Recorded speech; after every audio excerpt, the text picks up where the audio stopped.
এই ল'ৰাটো চিনি পাইছেনে? এইটো দেখাইছিলো আপোনালোকক 13 মাহ হৈ থাকোতে এতিয়া ইমান ডাঙৰ হ'ল চক। তাৰ ঘৰটো বানপানী হৈছে। আপোনালোকৰ মনত আছে নাই এই ল'ৰাটোৰ কথা? যিটো ল'ৰাক মই গাখীৰ দিবলৈ আহিছিলো যেতিয়া মাক জন্ম দিয়ে ঢুকাই গ'ল, আৰু এতিয়া ইমানটো ডাঙৰ হ'ল। এতিয়া এই গৰু গাখীৰ খায় নেকি?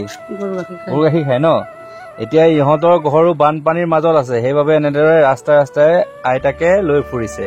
আৰু এই আইতাকে এই ল'ৰাটো তুলি তালি ইমান ডাঙৰ দীঘল কৰিলে। এতিয়া 2 বছৰ পাৰ হৈ গ'ল ন? 2 বছৰ হৈছে। 2 বছৰ হৈ গ'ল। কথা ক'ব পৰা হৈছে নাই? কথা কৈছে আৰু দৌৰি ফুৰে ন? দৌৰি ফুৰে আৰু ইহঁতৰ ঘৰলৈ মই ইয়াৰ খবৰ ল'বলৈ আহিছিলো। আচলতে মই যিমানক সহায় কৰো চবৰে বানপানী খবৰ লৈ ফুৰিছো। এতিয়া ইয়াক ৰাস্তাতে লগ পাই গলো, ভাল লাগিলে এইটো কণমানিটো। এতিয়া আহিলো, কণমানিটোক চালো, খবৰ ললো, ভালে থাকিলে। ইয়াৰ বেমাৰ চেমাৰ হৈছে নেকি খবৰ ল'বলৈ আহিলো। তাৰ গা চা ঠিকে আছে নে? একো বেমাৰ হোৱা নাই নহয় ন? নাই হোৱা নহয়। গতিকে ইহঁতৰ ঘৰৰ চাৰিওফালে চগে গোটেই পানী পানী, গোটেই বানপানী হৈ আছে। আৰু মই চবকে এনেকে খবৰ লৈ ফুৰিছো। যাক মোৰ দায়িত্ব আছে, দায়িত্ববিলাক পালন কৰিব লাগিব। বাই বাই বাবা, কিবা অসুখ হলে খবৰ দিবি দেই, মই আহি যাম। টা মাতৃহীন কণমানিটো ঘৰটো এইটো চক, গোটেই বানপানীৰ মাজতে ঘৰটো আছে। আৰু সেইবাবে মই তাক খবৰ ল'বলৈ আহিলো। খুবেই এটা অৱস্থা বেয়া। আপুনি যেনিয়ে চাই চাৰিওদিশে কেৱল পানী আৰু পানী। চাওক, চবফালে পানী।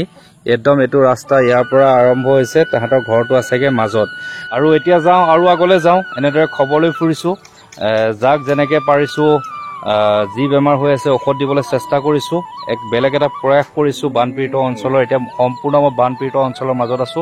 প্ৰথম খবৰ লৈ ললো সেই মাতৃহীন কেঁচুৱাটো, যিটো কেঁচুৱাক মই আজি 13 মাহ হৈ থাকোতে তাক মই গাখীৰৰ পেকেট দি মানে আগুৱাই নিবলৈ চেষ্টা কৰিছো। এতিয়া যাওঁ বলক বেলেগ এঠাইলৈ। আৰু এনেদৰে আহি আহি আৰু এজনী কণমানি লগ পালো। সি এজনী চক ট্ৰেক্টাৰৰ ওপৰত এনেদৰে উঠি আছে, খেলি ফুৰিছে, কাৰণ সিহঁতৰ ঘৰটো বানপানী। তোৰ গা বেয়া নিচাও? জ্বৰ উঠিছে নে নাই উঠা? ভালে আছ? গা চা ঠিকে আছে নহয়? বঢ়িয়া। নামটো কি? জানমণি। এনেদৰে সৰু সৰু ল'ৰা ছোৱালীবিলাকক খবৰ লৈ থাকিব পাৰিলে। তাই এনেকে ট্ৰেক্টাৰত উমলি থকা দেখিলো। আৰু সিহঁতৰ ঘৰটো সেই একদম বানপানীৰ মাজত আছে। সৰুকে ঘৰ এটা যে জিলিকি আছে। খেলি থাকিবি দেই ভালকে। গতিকে এনেকে খবৰ লৈ ফুৰিছো বানপানী। যাৰ অসুস্থতা দেখিছো তেনেদৰে অলপমান সহায় কৰিবলৈ চেষ্টা কৰিছো। এটা ব্যতিক্ৰমী প্ৰয়াস চেষ্টা কৰিছো। আৰু মই যাবলৈ আহিছিলো এখন এইপিনে থকা গাঁৱলৈ, কিন্তু অৱস্থা ইমানে বেয়া। এইপিনে নাই কমেও হাজাৰ হাজাৰ মানুহ আছে। এখন বৃহত্তৰ গাঁও আছে, এলামি লাকলঙীয়া বুলি কয়। মই সেই গাঁওখনলৈ যাবলৈ আহিছিলো কিছু দেখাবৰ বাবে, কিন্তু যাব নোৱাৰিম, কাৰণ ৰাস্তাৰ অৱস্থা দেখিলে বিচুতি খাব। এইটো এটা ধুনীয়া চিচি ব্লক দিয়া ৰাস্তা আছিলে, কিন্তু বানপানীয়ে ভাঙি খহাই দিলে।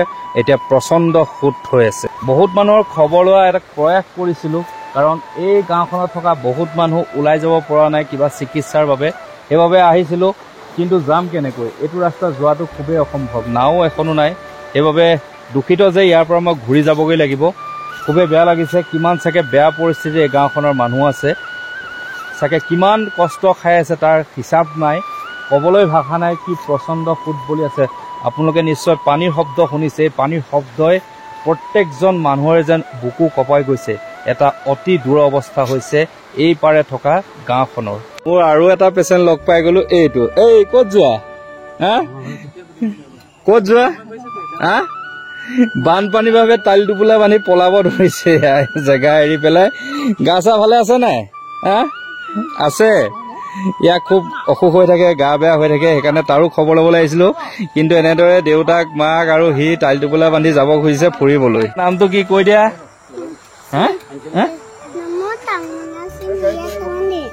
কি তামুলি? আজি এহেঁতি যাবগে। বানপানী হৈ আছে, সেইকাৰণে সৰু ল'ৰা ছোৱালী লৈ পেলাই থাকিবলৈ অসুবিধা হৈছে। ক'ত যাবগে? কঠীয়াখলি যাবগে। তাৰমানে শহুৱেকৰ ঘৰলৈ, তাৰমানে এখেতৰ মাকৰ ঘৰলৈ যাবগে। এয়া মই ইয়াৰ খবৰ ল'বলৈ আহিলো, কিন্তু ঠিকে আছে। ইয়াৰ প্ৰায় মানে জ্বৰ চৰ হৈ থাকে, সেইবাবে খবৰ লোৱাটো মোৰ দায়িত্ব। খবৰ ল'বলৈ আহিছিলো, কিন্তু ৰাস্তাতে প্ৰায় মানুহ লগ পাইছো, মানে ক'ৰবাত মিতিৰ কুটুম বিচাৰি এনেদৰে যাব ওলাইছে। চ' বাই বাই, বিদায় দিলো সিহঁতক। ভালকে থাকিবা দেই, আকৌ লগ পাম। Tata, bye bye, bye bye. আপোনালোকক আৰু এটা ইম্পৰ্টেণ্ট বস্তু দেখাওঁ। পূৰ্ণিমাহঁতৰ যিটো আগৰ পুৰণা ঘৰ আছিলে, য'ৰ পৰা উঠাইছিলো, জেগাটো চকাই একদম তাত যে ঘৰ এটা জিলিকি আছে, তাত পূৰ্ণিমাহঁতৰ ঘৰ আছিলে। এতিয়া আপোনালোকে অনুমান কৰক সিহঁতি কিমান প্ৰব্লেমত আছিলে। চাওক, এখন সাগৰ সদৃশ হৈ আছে। আপুনি যেনিয়ে চাই কেৱল পানী আৰু পানী। এতিয়াও আপুনি দেখিছে চাৰিওফালে পানী হৈ আছে, বহুত ঘৰ এতিয়াও জলমগ্ন হৈ আছে। এই ঘৰবিলাক দেখিছে তাত কোনো মানুহ নাই, তাৰ পৰা গুচি আহিলে, কাৰণ তাত আপোনাৰ থাকিব কেনেকৈ। চাওক গোটেই চাৰিওদিশে কেৱল পানী হৈ আছে। আজি মই 15-20 দিনৰ আগত ভিডিঅ'টো প্ৰস্তুত কৰিছিলোঁ। এইডোখৰত 107 বিঘা মাটি তৰুণ পাঙিয়ে কৰিছিলে গোম ধানৰ খেতি, বহুত আশা আৰু সপোন লৈ কৰিছিলে, কিন্তু চাওক বানপানীয়ে কি অৱস্থা কৰিলে। এই দুৰৱস্থা দেখি সঁচাকৈ বেয়া লাগিছিলে। য'ত মই এদিন আহি গৌৰৱ কৰিছিলোঁ যে এজন কৃষকে এনেদৰে 107 বিঘা মাটি খেতি কৰি কৃষি বিপ্লৱ সৃষ্টি কৰিছিল, কিন্তু আজি সেই আশা সপোন যেন নিমিষতে বানপানীয়ে ধুই পেলালে। সঁচাকৈ এই অসমৰ বানপানীৰ সমস্যাটো যেন বহুত এটা কালৰূপী এটা সমস্যা। বহুতৰ জীৱন, বিশেষকৈ এই কৃষকসকলৰ জীৱন সঁচাকৈ বহুত বেয়া কৰি পেলাই। সঁচাই আজি এইডোখৰ ঠাইত আহি মোৰ বহুত দুখ লাগিছে। কি কৰিছা, গাহৰি দানা নেকি? এনেকে ৰাস্তাৰ কাষতে গাহৰি দানা বনাব লগা হৈছে। এইপিনে দেখিছে গাহৰি পোৱালি নতুনকে হৈছে ন?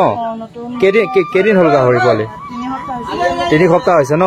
সকলোৰে এটা সপোন থাকে এনেদৰে পশুধন পুহি কিবা এটা কৰিবলৈ, কিন্তু বানপানীৰ বাবে এনেকে ৰাস্তাৰ কাষতে, মই দেখাই দিছো মেইন ৰাস্তাৰ কাষতে এনেদৰে ৰৈ পেলাই নিজে খোৱাটো পিছৰ কথা, কাৰণ নতুনকৈ গাহৰি পোৱালি জন্ম হৈছে। এই গাহৰি পোৱালিকেইটাতো বচাব লাগিব, কাৰণ তেওঁলোকৰ মেইন জীৱিকাই হ'ল গাহৰি চাহৰি পুহি মেলি নিজৰ জীৱন চলাই থাকে। গতিকে কিমান কষ্টৰে চব কচু ক'ৰ পৰা কাটি আনিছে? বাগানৰ পৰা বহুত দূৰৰ পৰা কাটি আনিছে, এনেদৰে দানা সিজাই আছে। হয় হয়, এয়াই হ'ল বানপীড়িত অঞ্চলৰ কিছু দুৰৱস্থাৰ এক জ্বলন্ত ছবি। এনেদৰে আহি পাই গলোহি। এয়া হ'ল নিভা পায়েঙৰ দোকানখন, বিখ্যাত দোকানখন, যিখন দোকান এদিন খুলি দিছিলো সৰুকৈ, এতিয়া কৰি পেলালে ডাঙৰ।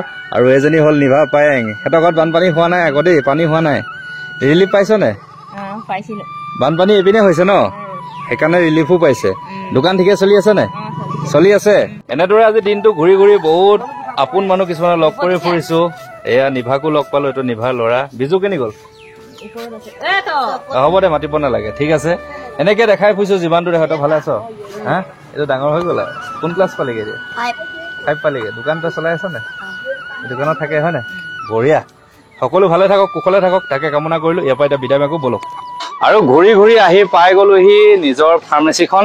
আৰু এতিয়াও আমাৰ এই চাৰ্জ দিয়া পৰ্ব চলি আছে। এতিয়া আবেলি হ'ল, যিটো মই কৰিছিলো মানুহৰ বাবে, যিটো মানে কাৰেণ্ট নথকা জেগাৰ যিখিনি মানুহৰ মোবাইল চাৰ্জ নাছিলে তেওঁলোকৰ বাবে এটা ব্যৱস্থা কৰিছিলো এনেকে বৰ্ড দি। এতিয়া 6-7টা মোবাইল চাৰ্জিং হৈ আছে।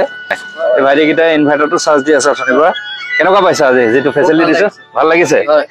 মানুহৰ বাবে ভাল কাম এটা কৰিছে নে? যিটো মোবাইলটো মেইন আৰু ন, মোবাইল নাথাকিলে মানে বহুত প্ৰব্লেম হৈ যায় মানুহৰ ন। তোমালোকৰ বহুত অসুবিধা হৈ আছিলে। সিহঁতৰ গাঁৱত এতিয়াও কাৰেণ্ট নাই। মই সিহঁতৰ গাঁৱৰ পৰা আহিছোগে আকৌ দেই, এলামি বুলি কয়, সিহঁতৰ গাঁৱৰ পৰা আহিছোগে, এতিয়াও কাৰেণ্ট নাই। গতিকে এই ব্যৱস্থা চলি থাকিব যেতিয়ালৈকে এওঁলোকৰ কাৰেণ্ট নাহে, তেতিয়ালৈকে মিষ্টাৰ বিটুৱে এই যি মোবাইল চাৰ্জিং ব্যৱস্থা বিনামূলীয়াকৈ তেওঁলোকক আগবঢ়াই থাকিব। সেৱা যিমান কাৰেণ্ট থাকক নাথাকক দৰকাৰ নাই, ইনভাৰ্টাৰ হ'লেও কাৰেণ্টৰ চাৰ্জ দি মুঠতে তেওঁলোকে ভালদৰে চলি থাকিব লাগিব। তাকে কামনা কৰি আজি এটা ভিডিঅ' প্ৰস্তুত কৰিলো। বানপীড়িত অঞ্চলৰ লোকসকলৰ দুৰৱস্থা দেখালো, লগতে খবৰ ললোগে য'ত য'ত মোৰ কিছুমান ৰোগী আছিলে তেওঁলোকৰ খবৰ লৈ আহিলোগে ভালে আছে নাই, কাৰণ তেওঁলোকৰ হাতত মোবাইল নাছিলে ফোন কৰিবলৈ। এনেদৰে এটা জাৰ্ণি আৰম্ভ কৰিছো, সদায় চলি থাকিব। বানপানী যিমান দিনলৈকে থাকিব প্ৰত্যেকৰ ঘৰলৈ গৈ থাকিম, নিজে খবৰ ল'মগে। সেইটো হ'ল মিষ্টাৰ বিটু অন্যতম প্ৰয়াস। চ' যদি ভিডিঅ'টোত কিবা ভাল পাইছে আপোনালোকৰ মন্তব্য জনাব, যদি আৰু কিবা বেছি ভাল পাইছে তেতিয়া শ্বেয়াৰ কৰি বুলি আশা কৰি ইয়াৰ পৰা বিদায় মাগিছো। চ' এই ভিডিঅ'টো আৰু মই অনুৰোধ জনাইছো, আৰু যদি কোনোবা আহিব বিচাৰে চাৰ্জ নাই আপোনালোকৰ এৰিয়াত আহিব পাৰে। মিষ্টাৰ বিটু এনেকে বহুত বাহিৰত থাকিব, ভিতৰৰ পৰা কাৰেণ্ট আহিব, আপোনালোকে বিনামূলীয়াকৈ ধুনীয়াকৈ নিজ ইচ্ছাৰে যিমান পাৰে চাৰ্জ দি লৈ যাব পাৰিব, চিন্তা কৰিব নালাগে। চ' ধন্যবাদ, বিদায় মাগিছো। সকলো ভালে থাকক, কুশলে থাকক, তাকে কামনা কৰিলো।